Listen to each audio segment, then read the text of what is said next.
В Правком ТВ работают самые веселые, харизматичные и молодые ребята. Да, молодые, как и само телевидение, ведь в этом году Правком ТВ исполняется ровно 1 год.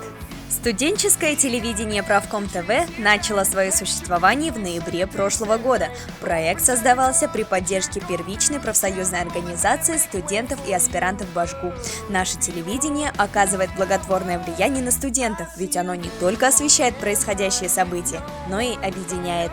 Правком ТВ – это интересный проект, который мы запустили год назад. Это возможность для студентов, прежде всего, саморазвиваться, самосовершенствоваться в умении снимать репортажи, брать интервью, монтировать видео. Но самое главное – это, конечно же, возможность для студентов получать информацию. Правком ТВ образовался интересным образом. Мы организовали такое мероприятие, как Кинофест, и организаторы Кинофеста, в принципе, стали основоположниками проекта такого. Это была мечта с детства, попробовать себя на телевидении. И когда эта мечта сбылась, когда у меня была такая возможность, конечно, я ей воспользовалась. Мне всегда было интересно, как монтируется видео, как нужно снимать, с каких позиций и так далее. Правком ТВ – это такая команда, где все студенты, по сути, волонтеры, могут делать все, что хотят. То есть, если у тебя есть какие-то творческие идеи, например, что-то снять или даже выпустить какую-то передачу, это можно сделать здесь.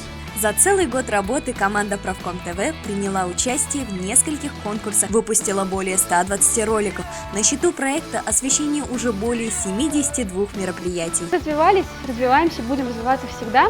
Я думаю, включим новые рубрики, проведем набор в наше телевидение и, возможно, уже начнем более плотно работать с факультетами. Конечно же, есть желание большое стать первым телевидением среди всех профсоюзных организаций. Надеюсь, мы к этому придем. Мы к этому идем, это самое главное. Поздравляю Правком ТВ с годовщиной, желаю много крутых сюжетов, хороших корреспондентов и поддержки начальства. Мои любимые, мои милые, обожаемые Правком ТВ. Ребятки, удачи вам, развивайтесь, действуйте. Я безумно рада, что вы есть и продолжаете наше дело. Я желаю вам легкости, я желаю вам любви, удачи, чтобы наше совместное, теперь уже совместное дело процветало, и чтобы все знали, что Правком ТВ – это самое лучшее телевидение.